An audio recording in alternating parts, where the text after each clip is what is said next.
Hi ಸ್ನೇಹಿತರೆ, ನಾನಿವತ್ತು ರುಚಿಯಾದ ಗರಿಗರಿಯಾದ ಹಾಗೆ ಖಾರವಾದ ಚಿಕನ್ ಕಬಾಬ್ ಮಾಡೋದು ಹೇಗೆ ಅಂತ ಹೇಳ್ಕೊಡ್ತಾ ಇದ್ದೀನಿ.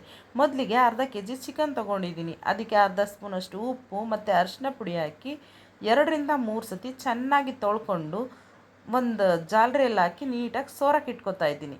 ಅದಾದ ನಂತರ ಮಿಕ್ಸಿ ಜಾರಿಗೆ ಶುಂಠಿ, ಬೆಳ್ಳುಳ್ಳಿ, ಹಸಿರು ಮೆಣಸಿನ್ಕಾಯಿ ಹಾಕಿ ತರ್ತರಿಯಾಗಿ ರುಬ್ಕೋತಾ ಇದ್ದೀನಿ.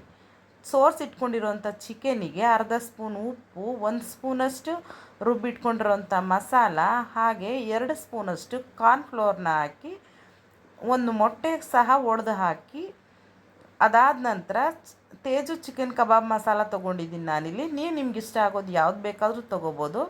ಚಿಕ್ಕ ಪ್ಯಾಕೆಟಲ್ಲಿ ಒಂದು ಅರ್ಧ ಪ್ಯಾಕೆಟಷ್ಟು ಕಬಾಬ್ ಮಸಾಲಾನ ಹಾಕಿ ನೀಟಾಗಿ ಮಿಕ್ಸ್ ಮಾಡಿ ಅರ್ಧ ನಿಂಬೆ ಹಣ್ಣು ಹಿಂಡಿ ನಾನು ಮ್ಯಾರಿನೇಷನ್ ಆಗೋಕ್ಕೆ ಅಂತ 1/2 ಅವರ್ ಇಡ್ತಾಯಿದ್ದೀನಿ.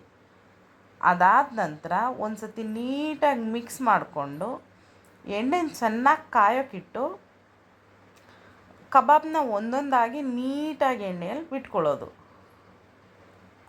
ಮೊದಲು ಐ ಫ್ಲೇಮ್ನಲ್ಲಿಟ್ಟು ನೀಟಾಗಿ 5 ನಿಮಿಷ ಬೇಯಿಸಾದ್ಮೇಲೆ ಸಿಮ್ಮಲ್ಲಿಟ್ಟು 10 ನಿಮಿಷ ಬೇಯಿಸ್ಕೊಳ್ಳಿ.